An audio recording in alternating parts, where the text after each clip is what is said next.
There you go. Hey, Now, hi again. How are you? very good. A little more comfortable when I've got this Yeah. in my hands. You know, I have one here too. Let's, as I told you before, we were talking with. Well, first of all, welcome to Darren Housholder. Please, Shrapnel Records artist from the '90s, amazing guitar player. He shreds in the guitar. He shreds at home too because them guys shredded, man. I hope when I'm 60, I at least get 50% of your physique, man. I was checking you. I'm like, oh my gosh. Like, wow. yeah, you look amazing, man. Well, man, I got 4 more weeks to 60, so I'm not there yet. But yeah, when I was communicating with you, it's just the significance of the last Shrapnel record I did was 1995. Mm-hmm.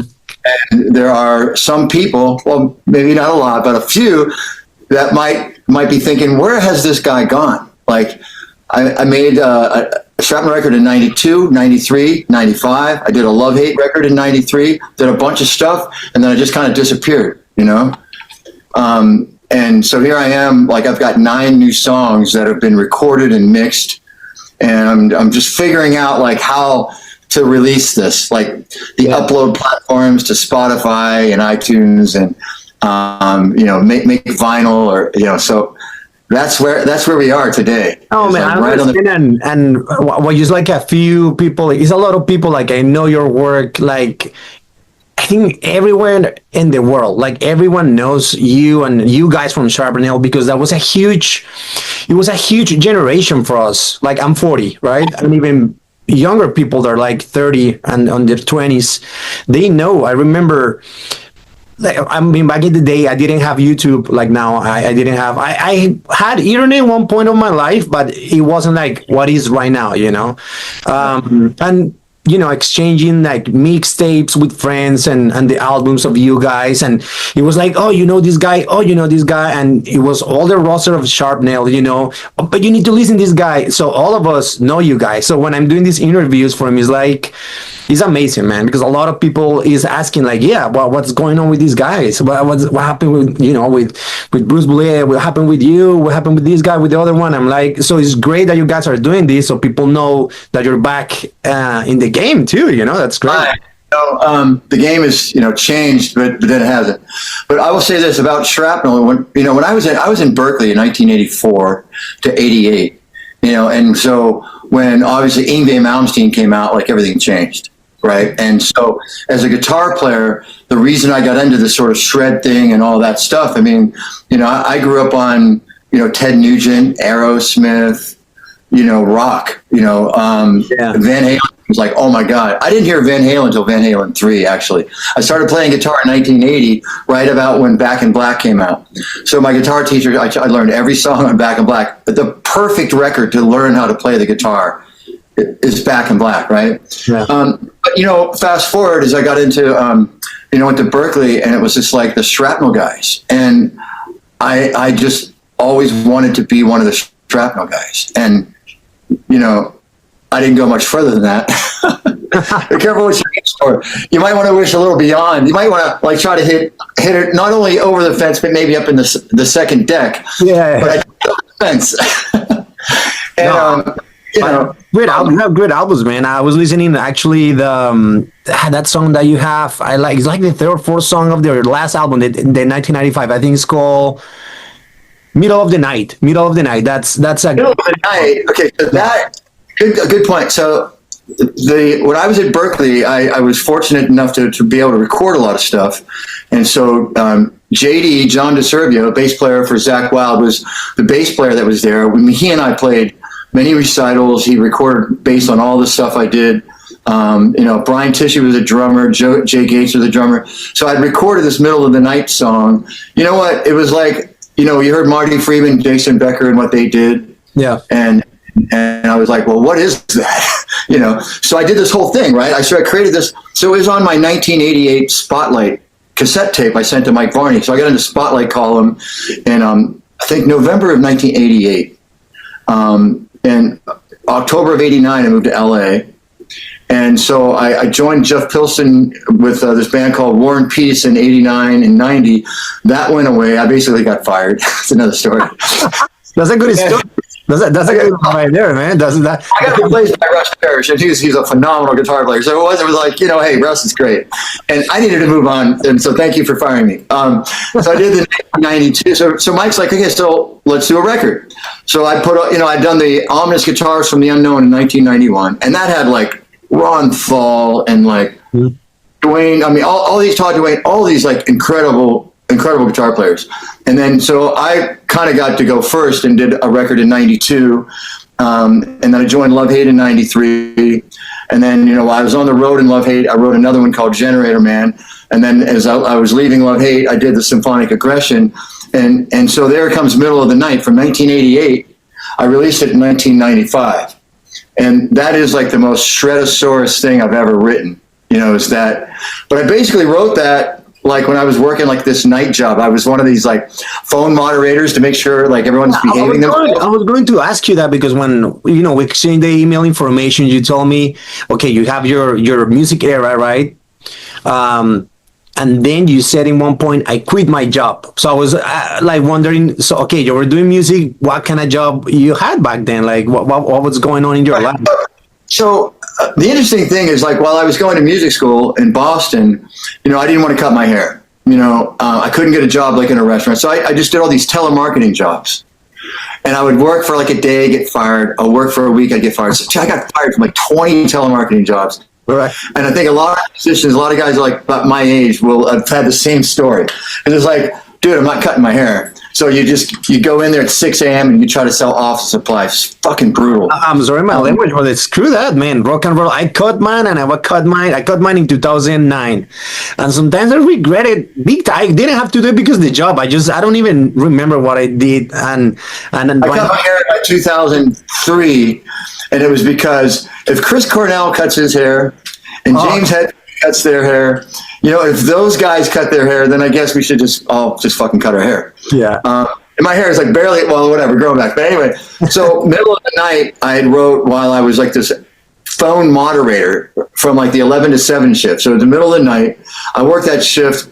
It was dirty and crazy, right? The weirdos come out, but it was less busy. Mm-hmm. So I just was writing, man. I just, the arpeggio thing and just like harmonizing arpeggios and like the whole scariness of the harmony and then the sweep and tap arpeggio thing and then harmonizing. It was like, I'm going to create the greatest piece of music of ever, right?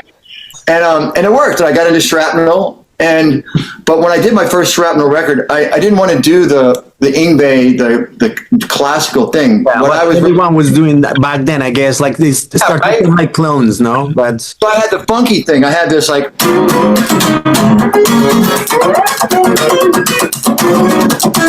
I had Rubberneck.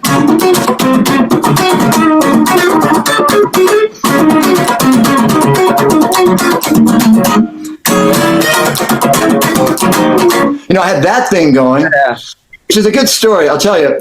So I was in the Berklee dorms for 3 years. And the guys in the dorms, when you get into a situation where there's 900 guitar players and you just go there, you learn so much from everyone. It's incredible. And so the guy across the hall was named Charles.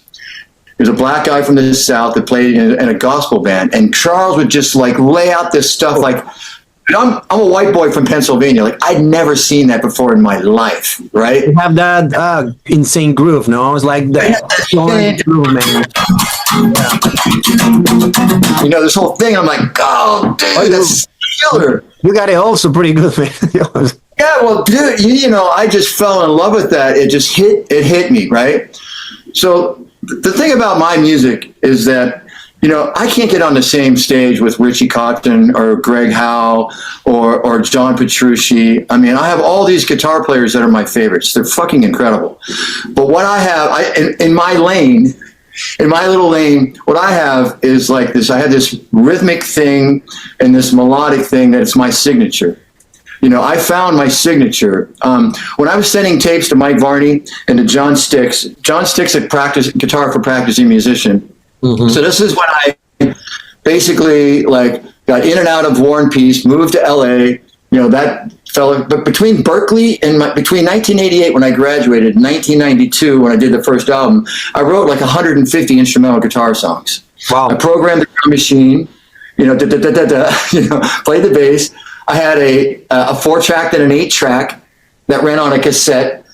I didn't get an ADAT until 1995. So I was using like the Tascam 8-track that ran on a cassette tape, ran double speed. And dude, I was just like, from 8 in the morning till midnight, I would write and record. I'd teach guitar lessons in the evening, but I was just like a monk, Mm-hmm. But the point is that Mike Varney would go, "It sounds kind of sloppy, Darren. You should go back to work." And I'm like, "God, I sound sloppy. Fuck." He'd play me Greg Howell over the phone. I'd be like, "Oh my God, I can't do that."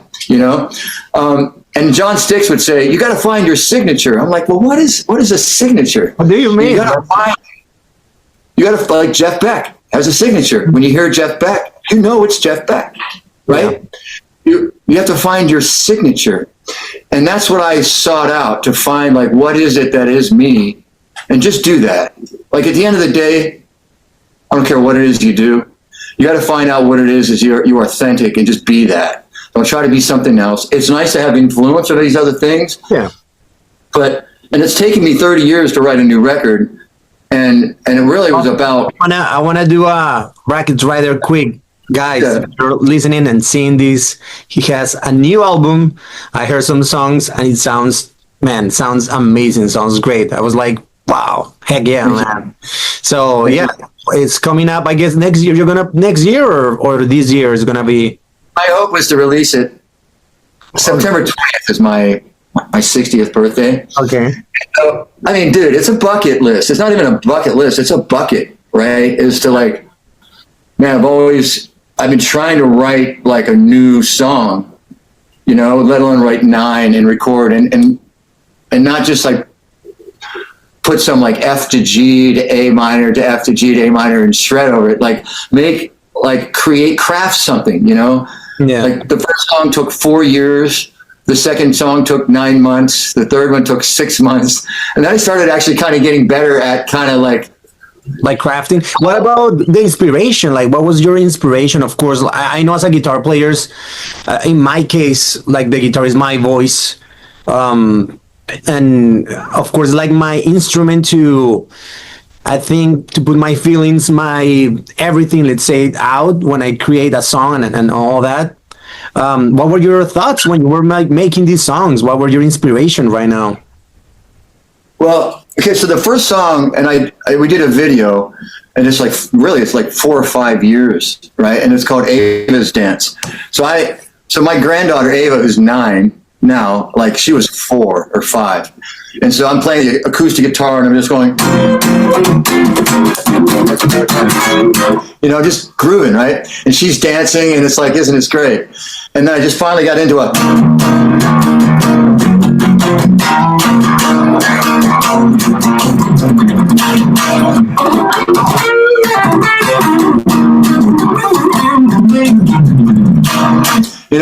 And it started developing, and then we took it all the way and made a video, and I'm like, oh, this is great, but then what? It was like silence, and like it's taken like like a couple years to like write another one, and then the next one I wrote is called Morning Song, which is one of the ones I sent you, just real beautiful, like. And I was just thumbing around on my nylon string, like, dude, I'm not a good classical guitar player. But the thing about a nylon string, you pick it up with your thumb, all you can do is create. Like, you can't really perform anything, you're not trying to play something You really have no choice but to just come up with something new. It forces you. And that was kind of... You're not going to start like the noddling thing, or like you're not going to do the fancy playing. In my case, I start like... go slow and think. I think that's what I will say. Like for example, when people see me playing, if I play, I don't know if they can see this, but like if I play like, I don't know, and I'm sorry for my background. Again, I work in a cruise ship and it looks like crap. My background, so I have to put this. So let's say play, whatever it is, that's past leak or whatever. I don't have to think. You know what I mean? It's already like my muscle memory. So I just have to go. Brun, brun, brun, brun, brun. I can watch, I don't know, all the Marvel movies. I'm playing that, you know. And with the nylon, no, I have like. Sorry. Sorry for talking over you, but I thought of this. The idea is like the pick is your enemy, because when you pick, if you're one of us, like if you're Kotzen or Beck, you know, you don't need a pick. But if you're me and you need a pick, like I can play things that I know, but if I put this down, then I'm sort of like I'm forced to just kind of go.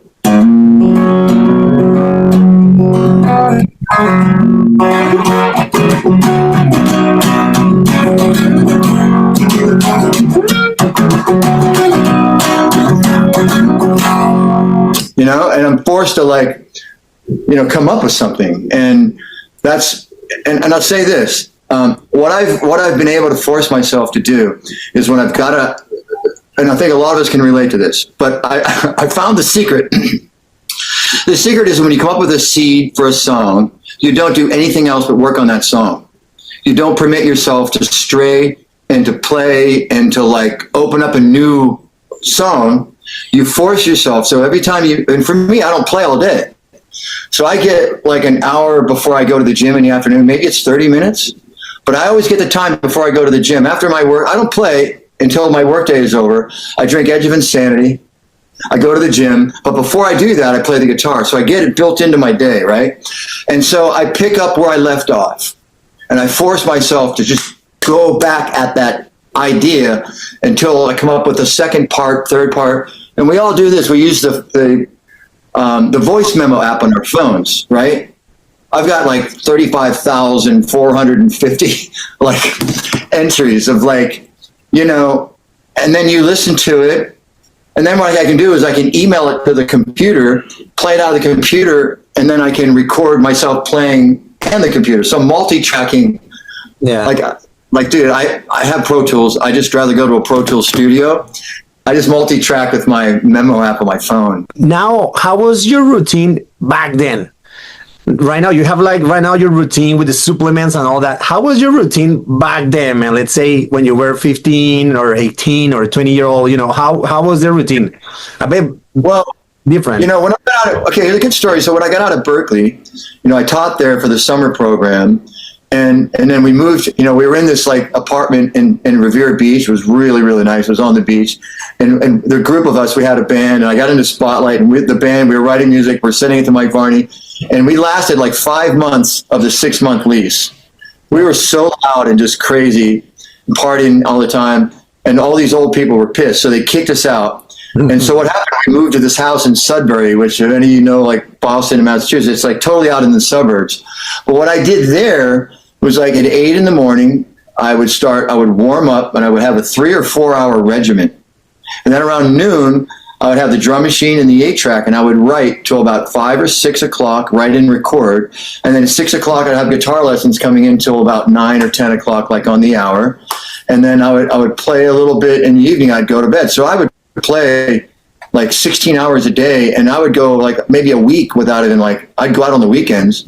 But I was just like a hermit, and I was just writing. So I took all this Berklee stuff I'd learned, you know, the inspiration of all the Shrapnel guys.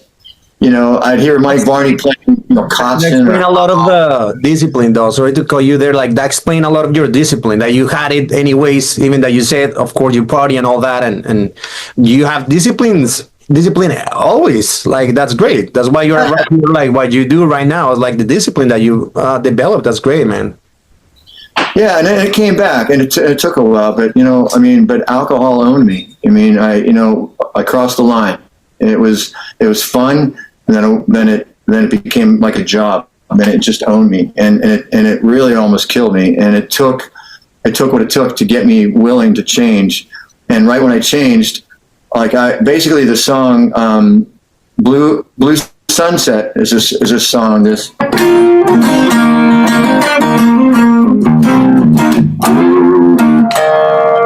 This whole thing, right?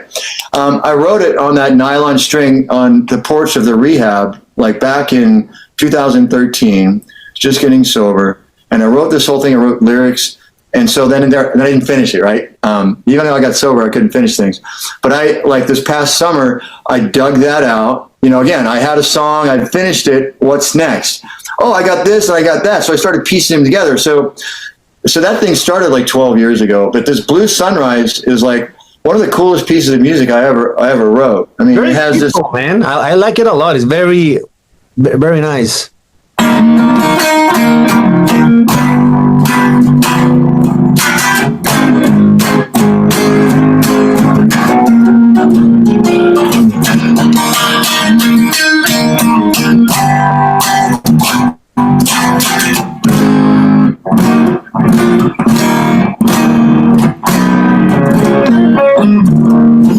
Anyway, it's very kind of Right.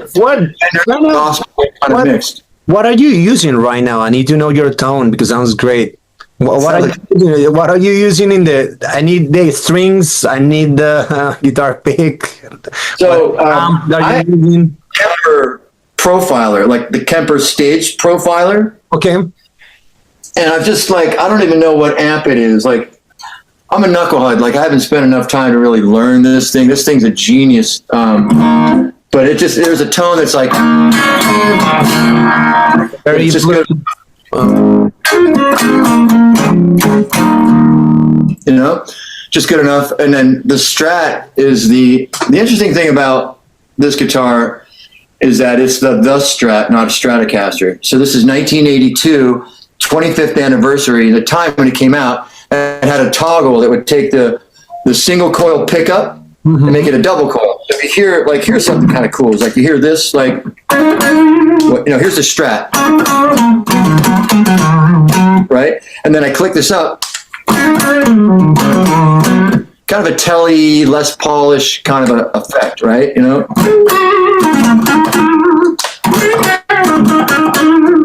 very different. But then it was noisy. I'm in the studio at Berklee. I'm trying to play the Attitude song at Berklee. Trying to play the Attitude song on a Strat, breaking the whammy bar off in the bridge. So I got a Floyd Rose, a locking nut, and then I took but look, the locking nut's off, the whammy bar is off. It's a fixed bridge. I want to be able to do different tunings and stuff. From standard to half step down to open G, whatever. And then this guitar is the one I bought in the Berklee dorms. This is the one that I actually used to record my first Shrapnel record. Well, that looks super badass, man. I didn't use the Washburn on the cover. It's cool, man. So the dude put a Kaler bridge, but he did it in the dorm. I guess this is a Charvel body, and I think it would have been carved out, but the Kaler didn't fit, so he used like a wood chisel in the dorm, right? I later kind of had it cleaned up and routed. It's a Floyd Rose. The things got all messy, so I pulled them off my Strat because I was playing this and not the Strat, so it's every bit of mutt. The neck is scalloped. I bought the guitar. It had one of those hockey stick necks on it. Looked bitchin', total DeMartini, George Lynch guitar. I broke the headstock. I bumped it. It broke, but the neck was scalloped. So I bought a brand new neck, and I just went and got sand files and scalloped it myself. EMGs, but this is the one I did Noodle Surprise, Cakewalk, Malt Shop Serenade. My whole first record I used this. And then I kind of got away from the whole shredding thing and kind of whatever. And then I started playing my Strat again. And I've had Washburn guitars and Kramer guitars, they're all gone, I've traded one of them for a tattoo, traded another one for an airplane ticket. I mean, I just had these same two guitars that I've had since the early 80s. It's just you can give me a new car, but I'm just going to drive the old American made. No Ibanez for me. I mean, That's funny, man. That's great. That's a great story. I want to ask you that I was checking some stuff in the internet, and you almost play with David Lee Roth or something like that. Oh yeah. So what is the story behind that? Man, okay, so after these few records, the third Shrapnel, so 95, so we're 96, 97, and so Ray Luzier gets this thing where he's going to go, so we had a band called Freak Power Ticket, so Ray Luzier is a drummer, Sean Daly's a singer, Rex Tennyson, Mike Andrews, different bass players. We're playing around Hollywood trying to get a record deal. So Ray, being the greatest drummer in the world, he gets offered to go and basically play on a demo tape for David Lee Roth, and they asked him to join the band. And he's like, sorry guys, I got to join the band. We're like, dude, I totally get it. And like, well, then the guitar player was John Five, and he left and joined Marilyn Manson. So Dave calls me up, hey, Darren, you know, I'm not very good at the David Lee Roth voice. But so I would write some stuff and go over to his house and play. It was just me and him at his house, and he would listen to stuff, and he liked it, right? We were even over there. He was listening to Cakewalk, like my song from my first CD, and he was singing melodies over it. And it was like me and Dave, I think we were going to join it. And he's singing over Cakewalk. And I'm like, this is like surreal. So that's the experience. That's the best part of it. Like, as it turned out, I'd gone back, and I had my car seat. My Dorian was like 2 years old at the time. And he walks me to my car, and he's like, you know, like, you have a nice family or something. He said something nice to me. And I drove away from his house in Pasadena thinking to myself, that was him saying, you know, go on with your life, like, whatever. I didn't get the gig, and I felt like it was kind of a gift that I didn't get the gig. But Bart Walsh did, and he was the Van Halen tribute guy, and phenomenal. Like, he played Eddie Van Halen like Eddie Van Halen. And so that's, you know, kind of where that went. So Ray went on and joined Korn. And so, you know, he's the greatest rock drummer. Him, Mike Portnoy. There are a lot of other great rock drummers, but to me, he's the greatest because he's the one that I've always played with. So he's, you know, the guy that's played on all of my instrumental guitar stuff. Yeah, awesome. So getting Ray to play on my stuff, and then bringing in his pal, you know, Mr. Billy Sheehan, Billy fucking Sheehan playing on my stuff. Oh, man. Unbelievable. So, yeah, here we are. We're kind of in the next, like, here we are now. Well, what was it like? I hope you get that ready and stuff, man. As I told you before, I work for contracts in a cruise ship and stuff, but like I'm touring when I'm off this. I've started this year doing some tours, and we're great. If next year, man, you're in for something, I would love to do something with you, man. Like, we can, of course, keep in touch, and even something in California or South America, whatever. That will be great, man.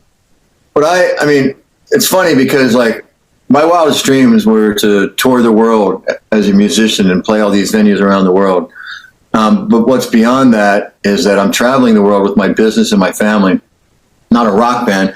Now, Psychopharma, you know, we walk to the airport. That's your band right now, man. That's your main band. That's your band. I'm like, yeah, just put the R in there. It's my band. It's my brand. But you know, we did the FIBO in Germany, you know, in a big booth at the trade show, the supplement show in Germany, and I'm playing the guitar, you know. Awesome. But I'm right here. I've made a record. You know, I imagine myself going on a business trip with my guitar, which I normally take, and being able to play at a club also. You know, maybe I have backing tracks, or maybe there's a bass player, and there's a lot of great musicians everywhere in the world. I just send them the tape. They'll learn it. The set, we'll go and play. We'll add some Hendrix songs in there.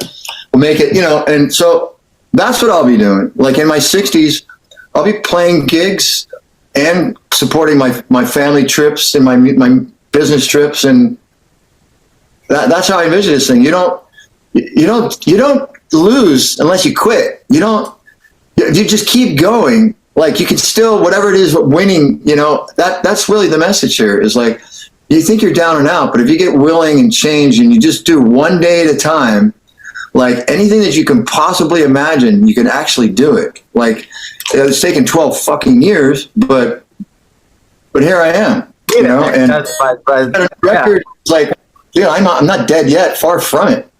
I'm actually more alive now than I was 20 years ago. No, that's right. I totally feel you with that. I totally feel you with that. As I told you my story when I left and moved to the States, it was like 10 years still, 2021, 22, kind of, that I finally was able to be back to music, you know, to reconnect. It's like, you cannot do it, but it's always there, and it's kind of like in your heart. It's kind of like a weird feeling, because it's not about the money. People don't understand that. It's not about, I don't know, it's about being able to create, being able to, I don't know, to have that passion that is that. Let me ask you this. Very pointed question. Did you once see music as a curse and not a gift? Yes. Right now, a gift, because yes, when I have that let's say, yeah, like when you hit bottom, like it happened to me and stuff, I was like, I went to be a dentist for 6 months and I quit, and my mom cried. My mom was like, oh, we're gonna be poor, that's it, I quit from music, and I finished my bachelor's in music, and then I have all this stuff going on, and yeah, it was a curse. I was just like, man, this sucks. This really sucks. And then what changed for you? Sort of meant your outlook, right? You had your perspective changed, and that's what has to happen. And then opportunities, they come. If your perspective changes, and you just keep hanging in there, perspective, like fucking gifts comes along, man. It just out of nowhere. It's like those noises in your head and people, and then in one point it was like, come on, if some people are making it, why I'm not? I'm the problem. I'm the one that is doing it wrong. I think I need to focus, and this is gonna be hard. I ended up quitting music, and then I ended up working in a lot of stuff in construction, and then I became a sales guy, and then I became an HR management. And I remember that I bought a townhouse, decent townhouse. I don't want to think people that I don't know, million or something, like a normal townhouse, and I got in that townhouse. I remember that I sat in my living room, and I'm like, I'm miserable. I'm alone, miserable. I'm not playing. This sucks. I have some money. Yes, I have the 9 to 5 thing. I hate this. And I quit. I quit, and I just rent rooms, and I did a division in the living room so I can get more income, and then at least be able to start creating, because the 9 to 5 people were like, oh, but why you don't work and do your stuff? I was miserable in the job because it wasn't like a passion like you. I can see that you have a lot of passion in your job. I can tell from the get-go, man, that's like your thing, and that's way different than when you're doing something just to pay the bills and you're miserable. And I was miserable, and that was draining my energy. And then you go 6, 7 after a stressful day, and I couldn't do the music thing. I was like, so I just quit and I start over. And then right now I'm working 7 years so far in cruise ships, and I like it, and I'm doing music, and I'm able right now to meet you, for example, a person that I used to listen in a Walkman, going to my Taekwondo lesson, when I was in 6th grade. So, it's awesome, man. So I'm like, now I met you. So I was like, wow, this is great. So yeah, right now, I know it's a gift, and it has been always, but yeah, I started at one point like that, but the mindset, it changed. The workout, it came also, that helps big time. And people sometimes, I know we're talking about guitars, but guys, that's very important. That also supplements. I'm gonna get all your routine supplements. Workout's the best thing you can do for your mental health. If you think you're bipolar, just go to the gym. Dude, trust me. If your mind is noisy, if you're kind of emotionally messed up, go for a run or a jog, or go get yourself into some kind of a little bit of a habit, like 3 days a week, whatever it is, and everything will change. We have this phrase that you can act your way into better thinking. It's not like you can think your way into better, but your actions, what you actually do, will affect how you think.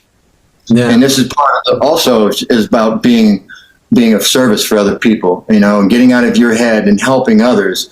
By doing that, you're helping them. You don't want anything in return, right? That's kind of the key. That's kind of the small part. It's like, it's like, because usually us, or like not even just guitar players, like musicians, artists, I don't know, actors, whatever, like people in arts, we're usually 90% or 99.9%, we're very emotional. We are, we can get in dark like places, in darkest like places that we don't want to be, because we're very emotional, and then we're broke, and then we don't see the light, and then we can get in these bad habits. And the workout became like a super powerful tool for me. It's just insane. And I'm not talking that, I mean, like I'm not look like you again, man. You look, I'm insane. I was just like, but it's like the art. It's not a competition. I'm not doing this because I'm trying to be like, it's not that. I mean, competition with myself, maybe, because it's like my brain's like, no, you don't need this. And I'm like, yeah, I better do it, with myself. But I'm not trying to compare to other people, but it's the physical part, man. It really is huge for your mental and spiritual, I mean, that's really, I used to say like the three A's are like the athletics, academics, and the arts. Like those three things. That's what the Greeks and the Romans. I mean, like those three basic things. Like you think about it, it's like for me, like the workout, and I'm reading about stuff like how to manifest. Do you know what manifesting is? You know what a manifesting practice, and how you could actually sit quietly and imagine yourself, doing these things, and you start like making that road for yourself. It's not like delayed gratification. You're just picturing an ideal, and it's spiritually, mentally, it helps you get there, because how are you going to get there if you don't know where you're going? So where are you going? Well, create it in your head. Actually be there. Like, what does the finished record look like? What does the thing look like? So I knew what I wanted to be and look like years ago. It's just taken a long time to get there, but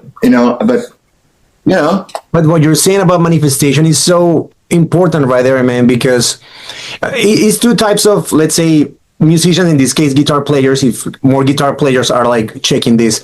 But okay, you have your 9 to 5 career that you're happy. I don't know, you're a doctor or whatever, and you play for fun. Okay, that's great, and you have the other one that wants to make a living, and he's broke, but he only wants to play, but he only wants to really live from the music, but he wants to, if you don't do that manifestation for real in that kind of stuff, that's not gonna like come, you know what I mean? You're gonna be like in a dark spot, and you're gonna like just lose. It helps you out. There's another phrase. It's like, if you can conceive it and can believe it, you can achieve it. It starts with like this mental picture of this thing this ideal, and then you start to manifest. You start to really like, man, I can do that, and then take that desire that you have and burning, and picture it and feel it, and like you said, like the emotional, and be emotional. Like how would it make you feel? And you have that thing inside you. It's a northern star. It's a purpose. It's something that every day, like I feel if I do this, and this, if I do these things, I'm on that road, and I will get to this thing. I'm enjoying the ride all the way along, because there's all the benefits that come along the way. Because like to have a record and release these 9 songs, it's like, okay, so now what? Well, I got a new one that I've been working on. It's this triplet feel thing.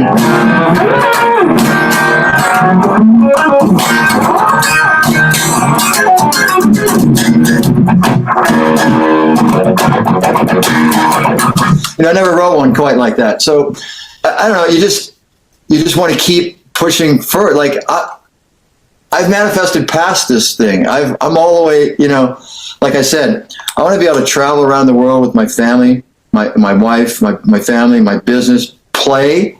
Those are things I haven't done yet. Like, I want to play music, man. I want to get up on stage and feel the butterflies. And I'm not trying to compete with these other guys. Like, dude, Andy Timmons is like fucking amazing. Like, I thought, I'm going to go off topic, but I thought about writing out all of my favorite guitar players. It would probably be 1,000 names, but there are literally so many great guitar players that I listen to and inspire me that it's mesmerizing. But if I try to compete with them, I'm fucked. If I try to be like, oh, well, Andy Timmons or do this, or Richie Koster or John Petrucci or Greg I'm fucked. I have to just go, all right, that's great, but like, who am I? And what can I do? And then I just, like I said, I just keep playing that seed until that seed grows. Next day I pick it up right where I left off. It's like a writer. He's not writing a new story. When he gets back to his typewriter, he goes right back where he was. And he goes, all right, what's next? Sometimes it comes to you, sometimes it doesn't. But then you finish something. And like that power is like, you have the confidence that you can do something, Actually, I saw a Steve Vai interview recently. And he was talking about, he has a show that is Generation something that is with Yngwie Malmsteen, Zakk Wylde, Nuno Betancourt, him. Well, and he was saying that he went jams with Yngwie Malmsteen, whatever you say the name, because it's a very difficult name. Well, Malmsteen, he said that he's not going to compete with him. He's going to be more him. That's what he does. It's like that's the time that he need to be more far beyond Steve Vai than ever. I don't want to be him or anyone else. It has to be me when I'm doing that. So that's what you're saying too. Like be your yeah. I saw a video on Shred TV, and it was like something at this point. Watch this, because Yngwie does this. It's a diminished arpeggio thing that's very just, and then Vi just kind of goes and starts laughing, and it's like, oh, I want to tell you about Yngwie Malmsteen. So when I was at Berklee, part of the thing with the White Strat too. So I got Young Guitar magazine in 1984 that had Far Beyond the Sun, and so I spent 4 months with a half speed on a cassette. And so we had a regular cassette, half speed cassette, and the transcription. So I would go to my Berklee classes, but I was completely obsessed with learning Far Beyond the Sun, note for note. And I did it at a recital. You know, we also did Little Savage. We did Icarus Dream Suite. You know, I did the trilogy thing in G, whatever that. Anyway, I was an absolute Yngwie freak. If I were list my 3 favorite guitar players, I'd have to list Yngwie Malmsteen. I mean, it would be a lie if I didn't. What it is. I mean, guy's the guy for everyone. I'm afraid to meet him. I've never met him. It might be one of those things where you meet the guy, you go, oh, what a dick. But I wouldn't care, because he's just like. I met him once, and I couldn't talk to him. It was in Fort Lauderdale, and I went to a Guitar Center. And it was a Ferrari, old Ferrari, like a classic Ferrari, but the guy didn't park in the parking lot. He parked in front of the entrance of Guitar Center, like in front, like literally like in front. And I'm like, and I saw the Ferrari, and I remember like this song, You Don't Remember I Never Forget, and it looks like that kind of car. I'm like, I think that's his car. And I get inside Guitar Center, and there you go. Yngwie Malmsteen right there he was going on tour or something with his guitar tech, and you can tell that the guy was stressed out, and it was with a friend, and it was in the Yngwie Malmsteen era. Like I was like I couldn't believe it, and my friend said, nah, don't go, man, don't just let it go. Just so the guy, that's it. I didn't talk to him. I rather not to, like, you know, ruin the magic of the song. So my story. Like you meet Paul Gilbert or Joe Satriani or Steve Vai, like the nicest, sweetheart guys you'll ever meet in the world. Like very, like the times I've met Paul, like one time I was at the House of Blues and he said, Housholder, and I'm like, it's fucking Paul Gilbert just saying that to me. It's like man, you know that you were in the Shrapnel Records roster. I mean, you're right there. You're a legend in the guitar world. You know what? You already did what, like, all of us, my generation, and our generation that is coming behind me, that was our dream. My dream when I was in 6th grade, it was like, oh my gosh, I want to record with them. I don't even know if you make money or no. I didn't care. It was just a dream, you know, like, oh my gosh, I need to practice because I want to. And of course, I was in South America, so that was like a stupid dream because it's like almost impossible. But I was just like, I really want to record with them. I had the same dream, and I'm older than you. So it wasn't a stupid dream. It was like, dude, you know, I just wanted to do great things. And these guys were the great guys, and they're the ones that I wanted to listen to. You know, I'm not a hair metal fan. I fucking hate that stuff. You know, I don't listen to Hair Nation. I mean, I listen to Ozzy's Boneyard. I don't listen to Hair Nation. No, actually, what are you listening right now? Or what kind of guitars you listen right now? You know who I love to listen to? I listen to almost every day is Dream Theater and Alter Bridge. Oh, wow. I just do. And Seven Dust. I listen to Dream Theater almost every day. On my morning cardio, because it's more like this, it's Dream Theater or Alter Bridge. And then in the afternoon when I'm doing weights, it's more like Korn or like, you know, I Prevail, or like just something brutal, like, you know, because I'm like, but in the morning I'm just like, man, my brain, I'm doing my cardio, my reading, and it's like the intellectualness of, I mean, I can listen to Joe Satriani anytime. Steve Vai, I love Satch. I love his writing. You know, that every tune has its own, like, I can relate to it. Like, I just love Satch. You know? I used to listen to him when I was 15, like a lot. And then 20, of course, you start to listen more stuff. But lately, like 3 years ago, when I turned like 37, I was like, man, I was listening to Satriani. And since then, I think a month, I listened to Joe Satriani, man. It's just like such a good songwriting, man. It's just like, it's just good, like good music. I don't know if it's gonna exist something like that again. It's just like That's what I aspire to do. Like I can't play like that. I'm not saying I can play like Joe either, but my music, like every song, it doesn't sound this like each one. Each one has its own character, and it's just like what I have, like rhythmically, melodically, and my little thing, my signature. I mean, it is. I've got these little like this new album that I put together. So I have a song called Rome. So I was watching this like Prime or Netflix show, and it was called Rome, and it had this, and it was the music's very kind of.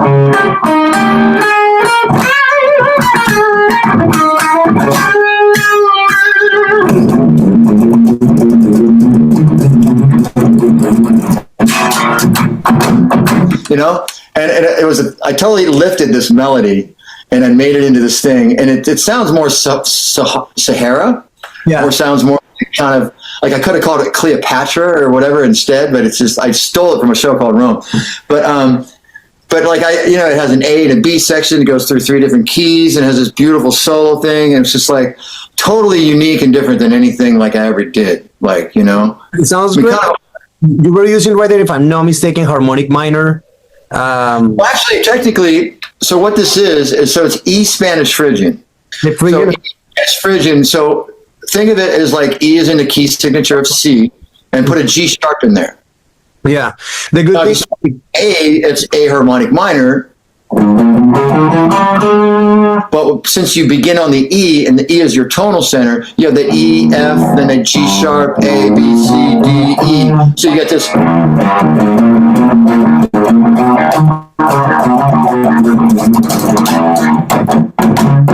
And this.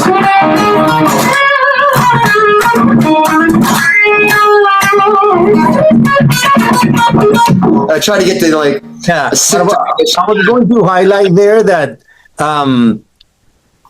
that's a scale that, let's say, Ingrid Malmsteen uses, but you don't sound like him. You know what I mean? You're using that, but you're not sounding like him, which is great.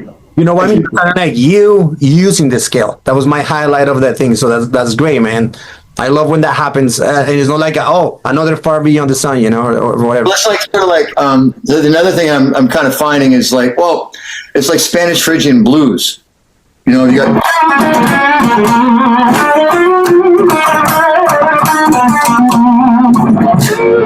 I got.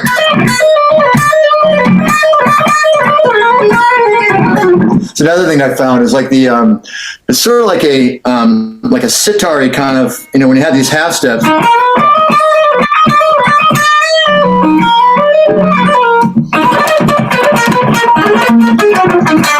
I mean, dude, like Al Di Meola, like I'd listen to Al Di Meola and just be like, oh, fuck, how do I do that? But then I could just grab these little elements, Yeah. That's just for me. I'm just like, I'm not smart. I'm resourceful. I like to say it's not like I'm the smartest guy in the room. I'm just fucking resourceful. I just go, okay, this is all I got to deal with. I'm going to make the best thing I can out of this because I don't have all that, Sounds great. What you say me sounds great. I was going to ask you, like the guys from Shred Music TV sent me this question. It says like, if you did you end up working with Michelangelo Battio in Nitro's band? I didn't know that. There was a mutual guy, Mike Corday, the singer. And so I met Michelangelo or whatever when I was at Washburn.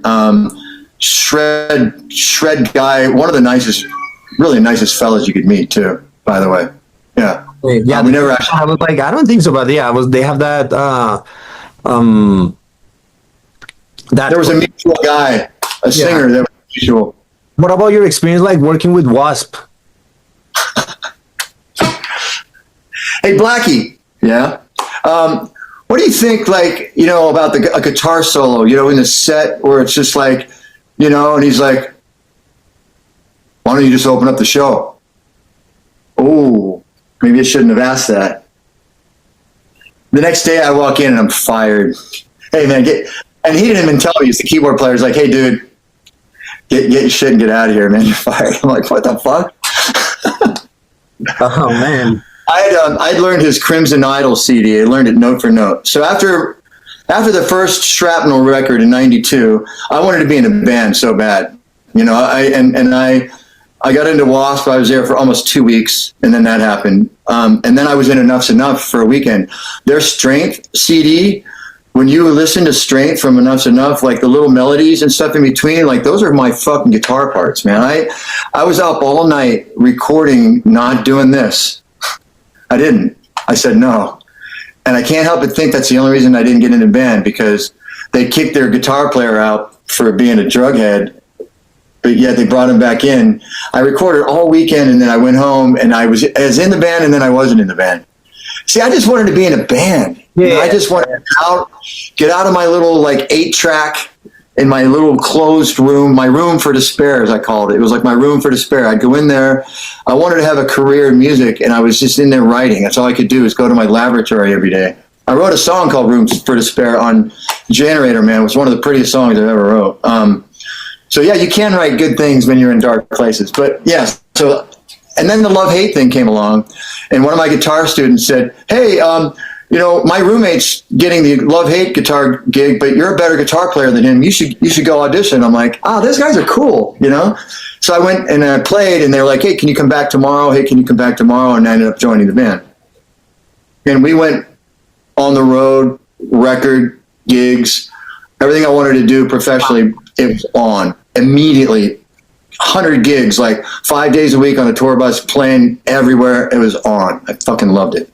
Awesome. That's one of the dreams that all of us have, you know, like, you know, being Right. a band tour, like doing all that stuff. That's But see, what I did though, when I was on the tour bus, is I had asked the bus driver to turn the generator on. Hey man, can you turn the generator on? Because I had a 4-track and a drum machine and I had a little battery operated Marshall. And so I wasn't like drinking and doing drugs and all that shit. I was writing, dude. I was playing the guitar all fucking day, writing.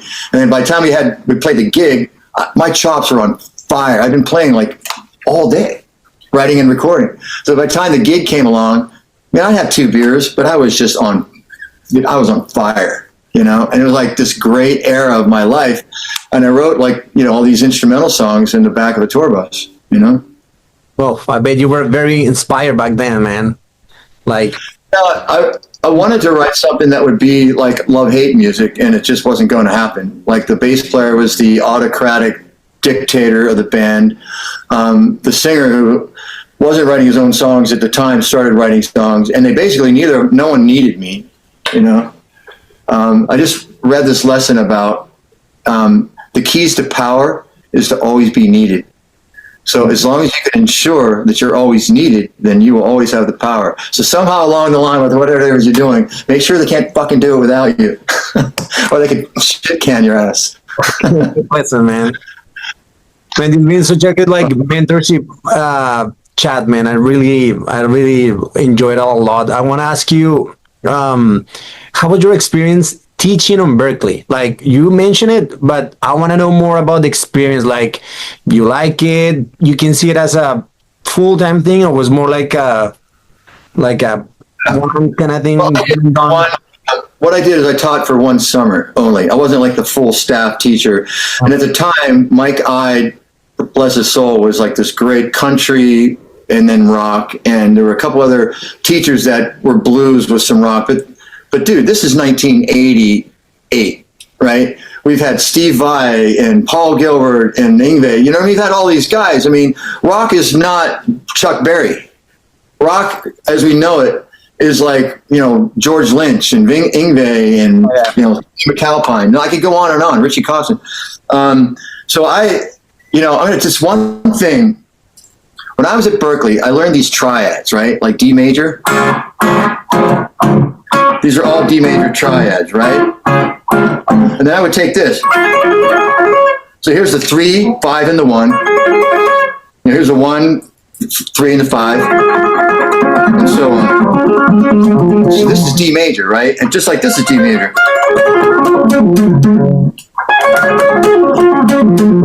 So I take these triads and have 2-hand arpeggios.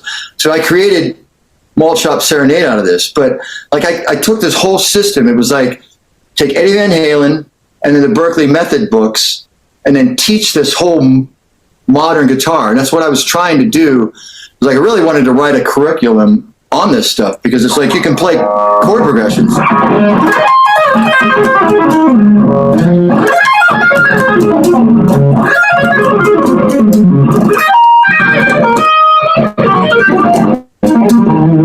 You know, different chord progressions, and you know, and then taking like seventh chords.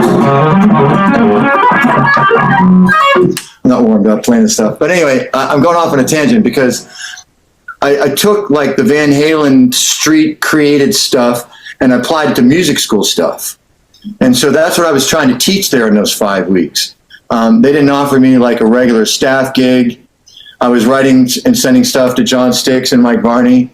And at the end of that summer, I ended up, you know, getting the gig with Jeff Pilson and War and Peace and moving to LA. But, you know, I never really made an instruction video. You know, I never really, that's also kind of on that thing. Making an album, I think, is the most important thing. Writing, and then the next thing I do is 10 things you always wanted to know about the guitar. Or the only 10 pages you need for guitar is what the book is, something like that. So each of the 10 pages will have different stuff that I've kind of learned and adapted, you know? And so arpeggios expanded like that. So like all that stuff that I learned, I'm really going off on a tangent, but I taught 1,000 guitar lessons. I mean, more than 1,000, right? I taught guitar lessons for 10 or 15 years. And what I did is I took all that music stuff and I made it really simple. I really simplified it. You know, how to take like the major minor scales and all this. I'm going to forward you some stuff, but sure. There is right now with the internet, if you find the time, you just put a little by little right there in YouTube or Instagram, whatever when you have time. That'll be I'm on the tangent. Sorry, I couldn't help myself. Passionate about the teaching. You know, I learned a lot of stuff. And being involved with guys and seeing the light bulb go on, and they're getting it, and it's like it was the coolest, because that's what happened with me. I had a lot of good teachers that taught me, and to pass that stuff along is really cool, you know. Okay, I want to ask you this: for guitar players right now, they're gonna practice, or in my case, practice and play live. Which one is the supplement that we need to buy from your website? That's a good call. You know. Like I want to focus and also want to have energy, right? I need to have my brain sharp and far beyond driven. So when you go down that kind of psychopharma, so Far Beyond Driven obviously is a Pantera record, right? I mean, greatest like killing rock band. I mean, Dimebag Darrell, Pantera, awesome, right? We have a shot called Crazy Train. Crazy Train. The testosterone is called Thunderstruck. Our pre-workout is our most known product, and that's called Edge of Insanity. Of course, that's a Tony McAlpine record. Yeah. And so, but I have the trademark for dietary supplement. So I have like 40 or 50 trademarks that I own. And that's part of it also, is that it's permitted, right? I'm not releasing an album called Far Beyond. My product doesn't look like a Pantera record. It's not about that. It's just about like my respect and homage. Like it's who I am. It's not called like muscle meathead juice. It's called Far Beyond Driven, you know, and it's my, you know what I mean? So it's part of like the brand having what my personality is. But that is a energy pill that you take. So Far Beyond Driven will be like the number one to take for energy. It's caffeine, yohimbe hydrochloride, alpha yohimbe. Those yohimbe ingredients are very strong and powerful. You need very, very little amount. And then GABA is like a feel-good ingredient. But I, through my process of being both in and under and above the bridge, I've learned what I want things to feel like. So, and I take these different ingredients in different amounts, and I've been able to sort of be my own guinea pig. I am like the psychopharmacist that tries all these different things and say, what's this going to do to me? Like, I've done that stuff. And, you know, I've been in supplements for 28 years. So I've learned a lot of stuff along the way, and it's crazy for a musician to be like, but it's not, you know, for me, it's just part of like, it all makes sense now. But at the time it was just like, what am I doing? No, I found it like fascinating. I mean, for me, I love it. Again, I had supplements. I do research on that. Again, as I said before, like that's part of like be able to do this for a while, or even feel better and be 50, be 60, 70, and be able to even function whatever you're doing. You know what I mean? So it's very important in my life right now. That's why I'm gonna ask you which ones are. So you can send me the links, and I can. That's all I can take in the world right here is just drink. I mean, I drink a gallon of water every day, like without fail. Like I would never drink less than a gallon of water. I just, when you have a morning workout, you're going to have 33 ounces, and by the time you get, past breakfast down the road, whatever, you got another 33. Before lunchtime, you've already had well over half a gallon. You work out in the afternoon, there's another, you can drink 4 or 5 of these in a day, easy. Yeah. Like, for example, you see Nika Strauss, she plays with Alice Cooper. She's great, man. Yeah. She's an amazing guitar player. She has her own, like, like fitness routine and all that. It's like you have to do that to be able to play with all these guys, to be able like be like you, to be productive, to be you. It's something that goes hand in hand with the. There's a lot of people that do. We don't know. Yeah, I mean, look, Mark Tremonti's hitting the gym. John Petrucci, man. There's a ton of these guys. Zach Wild. I mean, it's part of. I mean, Nina. So I played Black Star at this like jam night thing a month or two ago, and she was there. I know Glenn Sobel, her drummer. He played with me. I performed Black Star basically. It was cool, and then she had posted like this guy killed it. Sadly, I didn't catch his name, and I'm like, fuck. I never met her, but I'd love to meet her. Not only is she a great guitarist, like she's killer. Yeah. But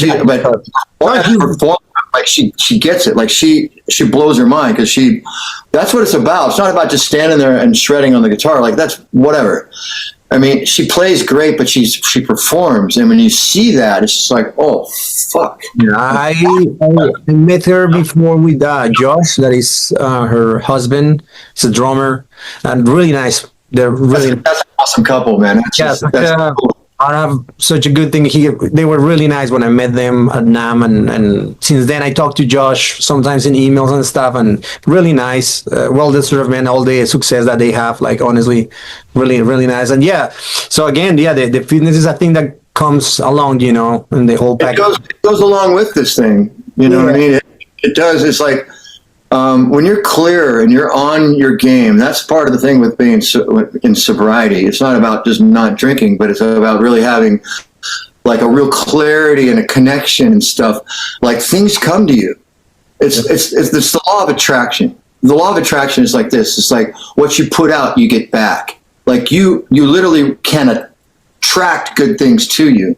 And so if you have like an inner peace and you work on the stuff in yourself, like it will like attract things. Like what you put out there is a boomerang, right? And so by having yourself in a sense of like, if you're working out, if you're taking care of yourself, as you're clear, like beautiful things will just like come out of they don't just come out of the thin air. They're gifts that, but it's part of this whole thing. And it's part of being like in that sort of the spirituality you get when you work out.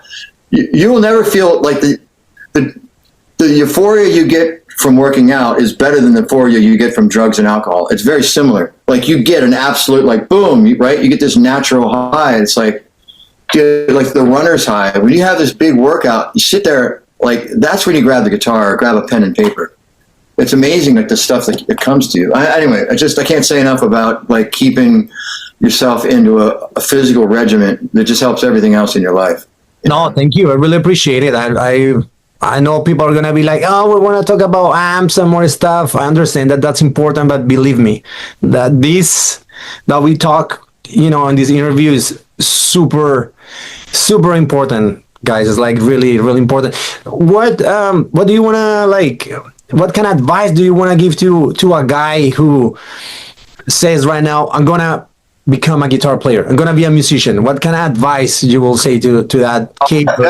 The first thing I would say is like learn the music that you like. Learn the music that you know. Like learn music, and then you start learning some theory and things behind it, and that will help you understand what it is you're playing, so you can create stuff. But eventually, we all just have to kind of find what our voice is. Like what is your signature? I mean, my signature is a combination of all my favorite guitar players. I mean, I don't sound like Yngwie. I can. There's bits you go, oh, dude, that vibrato totally ripped off. Yeah. Eddie Van Halen, Hendrix, But you in somewhere, like, by learning all this stuff and playing stuff, when you create, like, eventually you start to kind of create this little signature thing. It's like, oh, oh, that sounds like Darren. Like, that's probably the best compliment, I mean, when you hear John Petrucci, man, you know it's him, man. When you hear that, when you hear Zach, you're like, oh my God, that's a savage. You hear that? Van Halen, right? When you hear Kotzen doing that thing, well, he has so many different bags. I mean, there's certain guys that have so many different things, and then there's other guys when you hear, it's just, you can hear it from a mile away. Like that Jeff Beck thing, you go, oh my God, Yeah. George Lynch is a great example. Dude, all you had to play one note, that's George Lynch. Yeah. And so what is that? You got to kind of find it. Well, how do I find it? Well, you find it by experience, by continuing to write stuff. Come up with something, man. Don't try to sound like somebody else. Just like what comes out, and then the next day, do it again. Eventually you start coming up with unique things and go, oh, there it is, No, thank you so much for the advice, man. Thank you so much for the stuff that you taught me today, man. I really appreciate it. Thank you for your time. To finish this, I don't know, you want to play something else from your new album? That sounds great.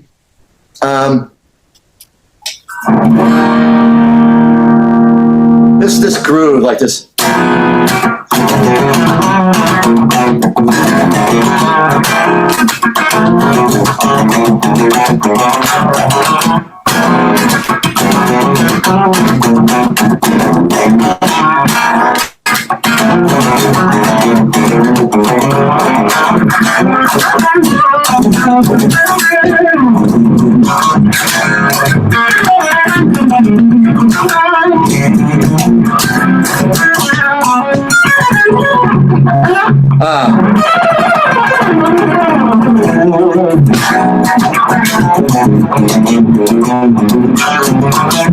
It's a funk groove thing, and this is actually a pentatonic lick. It's like, so then I figured out how to play it down this way. So it's like a D. I'm playing just playing minor pentatonic, major pentatonic combinations. Just simple shit. But that was one of those. Very groovy, man.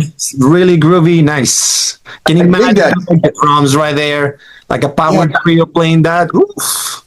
I dig that stuff. And then the Rome thing, and but it was one of the other things that this was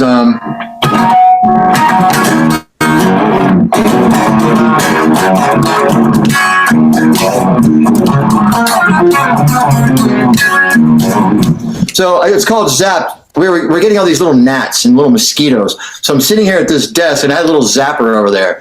And so I'm playing the guitar and the fucking buzz, and zap. So I'm working on this thing, right? And so I had this sort of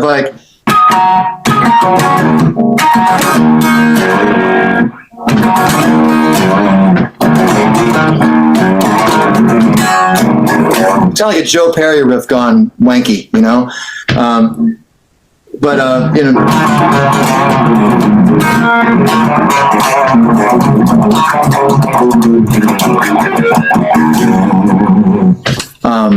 but yeah, a lot of different riffs are kind of.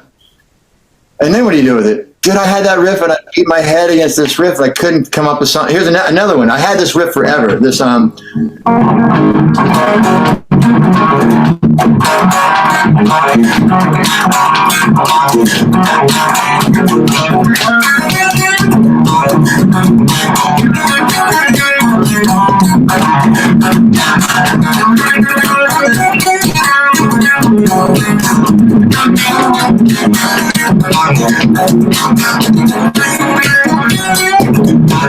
I couldn't get anything to come from that, and then I finally got it.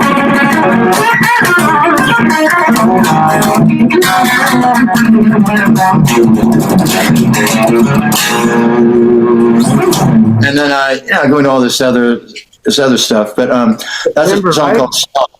Pardon me? September, no? We will have all those. Yeah, they're all done, and it's like, all right, so now what do we do? Wow. Well, you upload it to Spotify and iTunes, and if you can see back behind me, this is the Love Hate record that I just did. and having this would be nice to have it made into a. It's a funny thing. So last summer, like I'm working on some of the last songs of my record, and then Jizzy calls me up and says, "Hey, you know, I want you to play the guitars on this new record." But I'm writing all these songs for my thing that I'm wanting to do. So I put all that stuff aside, and so the whole last part of 24, I worked on all these songs, and we recorded this. So this record, so I'm gonna have 2 records in 2025. Like I've been waiting to make a record all these years, and now I'm not gonna have 1 but 2. It's like, how does that happen? That's what I'm talking about. Like you get out of your own way.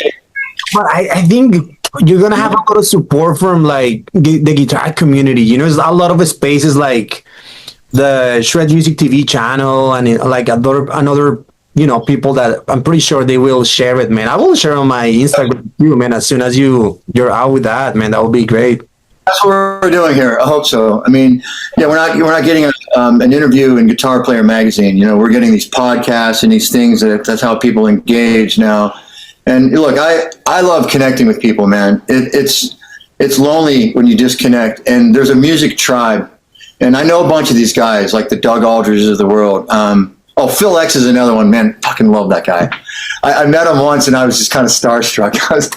I geeked out because, like, that guy. There's so many great guitar players, and I want to interact and be more friends with these guys and connect. You know, and the same thing, like the guys that are up and coming. It's just like, man, you know, I did a bunch of stuff, and then I didn't for a long period of time. You can do this. You can fucking do this, man. Make a record. You can write a song. Write one idea. And don't get up from the chair until you make the second idea. You know, work that thing, make it, do the best you can, and finish it, go on to the next song, and just, you know, like, you can do this. Man, you know, that's part of it. Like, you know, it's just like, come on. Like, can it stop by your house or a studio and do this in person, man? That would be great.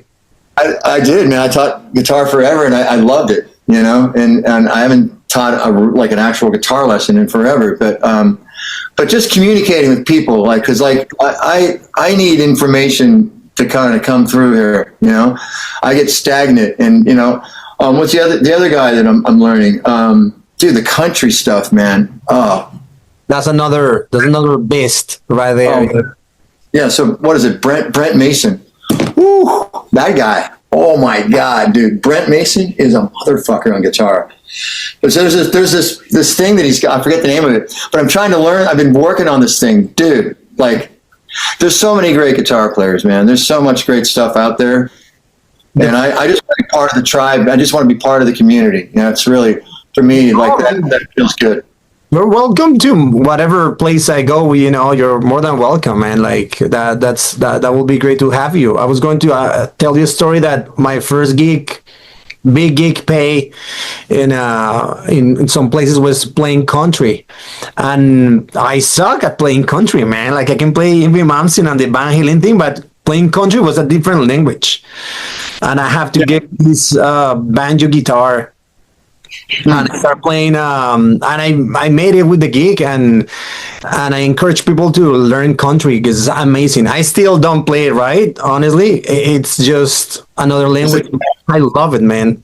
The technique, but that was we can kind of close it here. But so my neighbor is Justin Tirico. Now Justin's the guitarist from Pink, and he's also on The Voice. Oh. And you know, and I figured out he was my neighbor. I was like, man, I need to go jam with this guy. And what he showed me, because he has a big bag. I mean, he's a phenomenal guitar player, but really good and fluent. And he's the one that said, "Dude, you need to be checking out Brent Mason and guys like that." I'm like, "Oh, Brent Mason, man!" And to just see what Justin can do, like, yeah, I texted him yesterday. He sent me a picture of him and Joe Walsh. I'm like, dude, how cool is that, man? Like, he's trading licks with Joe Walsh, like, just wow. But like I said, I just being one of. Just like to be in the middle of the pack, you know, with the music. And that's where I'm at. I've come back, you know, I kind of was away for a long time. The best way to come back is to have new music. Like it or not, here I am. I hope people will seek it out and listen to it. And, you know, I'm gonna make another one, you know, down the road. I'm just going to keep I'm going to keep making music and doing stuff. I'm going to get on a stage and play shows with people. I hope I can get opportunity to open up for some of my favorites, have a chance to play in front of big audiences. One day I will play with a horn section and a string section. You know, when I'm doing, and have those horns hit, and you know, like Joe Bonamassa, like, you know, seeing that. Like, I was going to say that, yeah, like Joe Bonamassa kind of thing. That would be great, man. Yeah, Maybe something also with Berklee or something. Something doing there too, maybe. I did horns. I did one recital at Berklee. There were horns. Robbie Benson, George Benson's son, was an alto player. He played, and Brian Tishy played guitar and drums in that recital. And just being, yeah, I mean, when you're a place like Berklee, it's easy. Like there's all these great musicians around you. But yeah, I mean, that's where I'm headed, man. Psychopharma is a global brand, and really doing something that like can be proud of, and hopefully generations of. I want you to explain me right now that routine that you're saying, and include, please, the supplements, because I want to know. Some people want to know about the guitar. I want to know the guitar. Yes, you practice 30 minutes or 1 hour. You can show me what you practice. Also, I want to know the routine, man. I want to know the full routine, the full supplementation. I want to know the whole thing. The routine that I've been on since 2021 is that, you know, when I get up in the morning, I take Far Beyond Driven, which is one of my energy pill fat burners. Okay. It's way better than coffee. One of those, and is a fat burning. Far Beyond Driven. And then I have coffee on the timer, so the coffee's there. And this is like 6 in the morning, 6:30 in the morning. Mm-hmm. And then by 7:30, it was the elliptical. Now I get on the Peloton. And so I don't even play, man. I'm just like, dude, I got a business.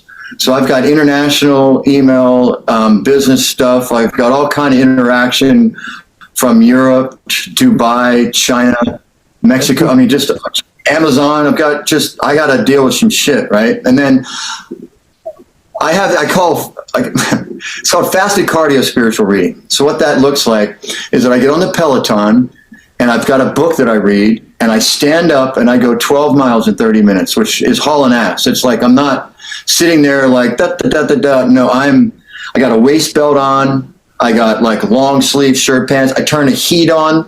I'm sorry to interrupt you right there. So people that no clue about this, fasted cardio means that he has empty stomach. He's doing cardio in an empty stomach, right? That's basically what you're doing with cardio. Doing the cardio like in the middle of the day doesn't have the same effect as doing the cardio at the very beginning before you eat anything. Mm-hmm. It's the best time. I went from being like 175 pounds and kind of lean to being 165 and shredded. I'm rolling around at about 170 because I like ice cream. I just do. Me too, big time. I don't drink alcohol. I don't do drugs. I've been sober almost 12 years. That's a huge part of it. I mean, it just is, you know. I don't fancy wasting time. I'm productive. But the point is that for 30 minutes, I'm reading and I'm pushing myself physically. And what I'm reading is oftentimes like something that is prosperity, spiritual. I love Napoleon Hill, Emmett Fox. I mean, I've read all the, what's his name? Oh, God. The name's eluding me. See? That's okay.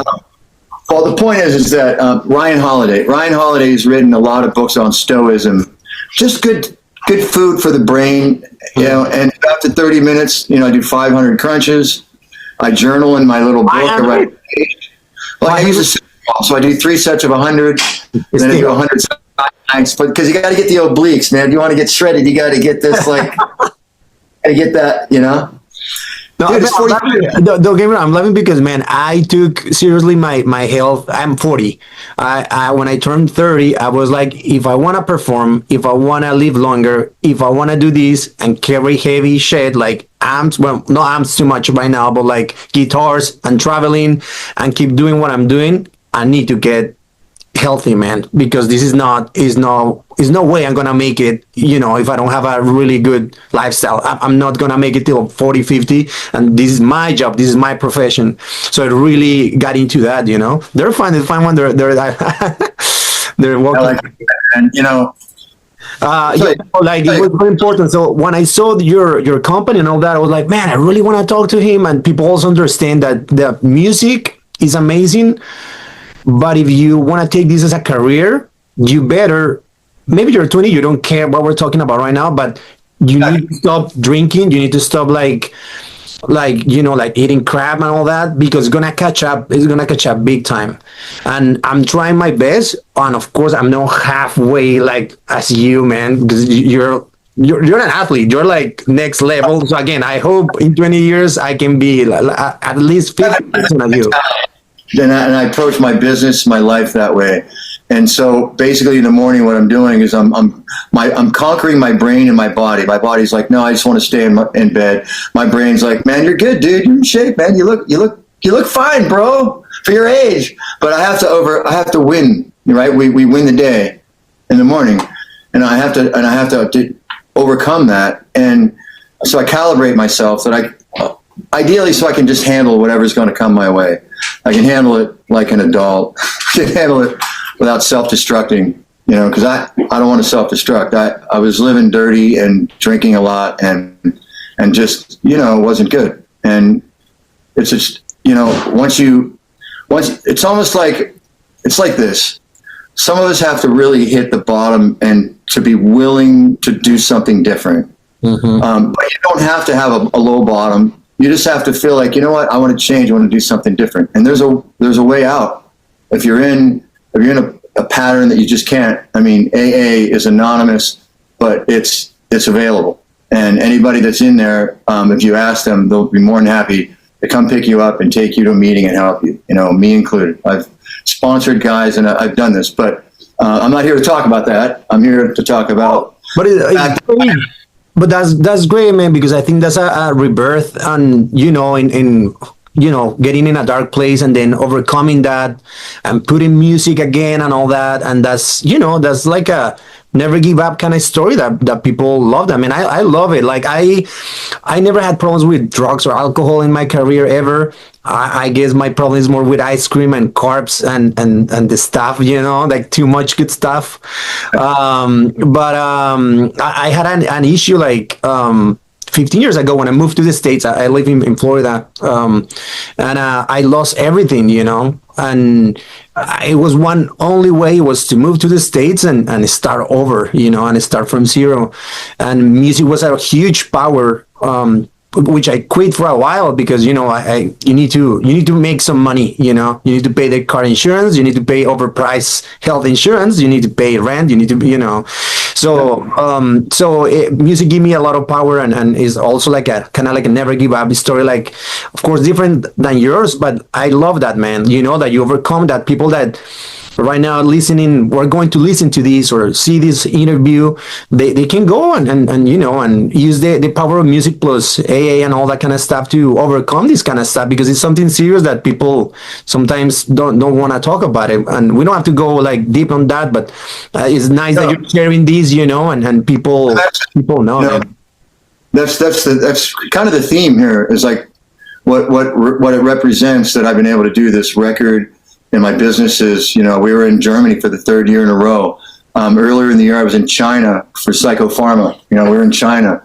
I'm going to Dubai next month. We're going to be in Mexico again. And I mean, the brand has grown worldwide. And dude, I didn't think of this brand until I was like 4 years sober. I didn't think of it fucked up, like drinking, trying to rearrange the planets, like, what I mean?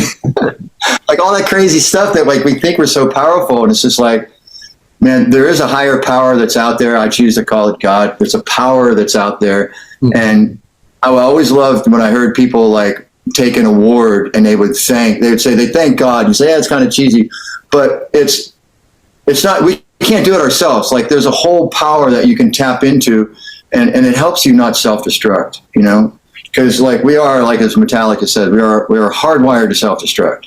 Yeah. But we can also program ourselves for success, and that's what I do in the morning. I'm programming myself for success. And so to continue with this little routine, I go to my office by 10 o'clock, and at the end of my office day, I drink my pre-workout, and in the process, I'm playing. And so I built in like because I had to like step away from music and build this business. And so like after all this time, I was like, well, I'm just going to make, it's called Atomic Habits. We put this tiny little habit in a spot before another habit. So you have a certain thing you're going to do at a time of day, but park something else right before it or right after that. Like at 7 o'clock, I'm going to get my coffee, but at 7:15, I'm going to pick up my guitar for 30 minutes, and you guarantee yourself that. So you kind of park a habit, and it's like, well, you can't write on schedule. That's bullshit.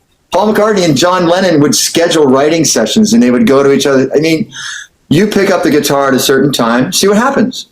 But if you do it every day at that time, and you have your little voice memo app, you'll start writing stuff, man.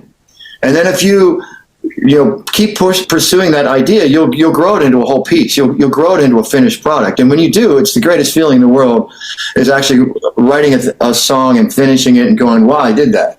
It's that's great, man. I love that mentality and the mindset. You're preparing your mindset is to basically to win, to be successful, to go, to move ahead. I love that kind of stuff. That helps a lot with motivation and have discipline, I have 3 sons, Dorian, Damon, and Devin, and beautiful wife, Diane, has been with me since 1982.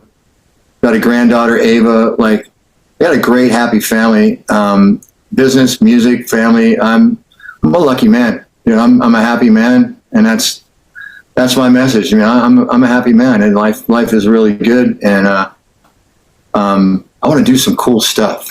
Yeah, I mean, you are, man. You are. We're looking forward for your album, man. I really want to thank you for the time, to talk to me, to show me all your stuff, to share your story, man. That was very, very important that you share that with me and your mindset. I love that. And thank you so much, Darren. Thank you so much for everything. And I hope I can jam with you one day when I go to California. Man. Yeah, and it's Psychopharma. You can find my our social Instagram, info@psychopharma.com. It's pretty straight ahead. You can find, I can communicate with people that way, info@psychopharma.com. I do discount codes for musicians. We're on Amazon. Our products are in retail stores. We're just now in GNC franchise stores. Been in retail stores around the country for years now. But, products are in Australia, China, Japan. We're in Germany, Europe, Amazon, UK, Amazon, Mexico. It's a big, wide world out there, man. It's an exciting world. I just love the cultures and being in different, I'm going to go to Dubai for the first time in October. I'm totally stoked to just be like in that region of the world, because I've never been there. Wow. I love Europe. Been to Europe. I go every year. I've spent, last year was Croatia. Before that, we were in Paris and Corsica and Nice, and been to, geez, I mean, just. I love Croatia. Yes. Yeah. 2 days ago, we stopped there. I love Croatia. It's like, man, it's like, I don't know. It was beautiful. Dubai or Dubrovnik's great, but Split is really. Yeah, Split's Dubrovnik. Yeah. Split's the spot, man. Dubrovnik gets all the credit, but Split's really like it's a Roman city. It's just yeah, it's beautiful. My wife, she does the wardrobe for the theater, so we're able to do this together for years now. And man, we went to Split, and we were kind of like, I kind of want to move here. You have that feeling of like, I don't know, but yeah, you just feel it like that. It's just so unique. Yeah, I love it. We were on Hvar and all the different islands. Like, the other thing that so like I've been booking our travels. So I'm like if you know who Rick Steves is, he's like the travel guy on YouTube, Rick Steves. I'm like the rock and roll Rick Steves. So I get the tickets, and then I plan the Airbnbs and the spots, and I do this whole planning of the trip. So like, we're here for 3 days, we're on a catamaran for 7 days, we're here for 4 days, we're there for 3 days, and I book this whole thing, and so like ahead of time, and then we go over and we do it. So world travel is like one of the greatest things you can ever do, like with your family, is to take them on an experience and travel these places in the world. It's the most incredible thing. Take your guitar with you, man. You never know what you might write, While you're there, you come up with stuff. Yeah. Man, thank you so much for everything again. Hope to meet you soon. I will share my info with you. And yeah, let's keep in touch, man. Thank you for everything. Thank you for having me. This has been great, man. Thanks, everybody. Oh, thanks to you, man.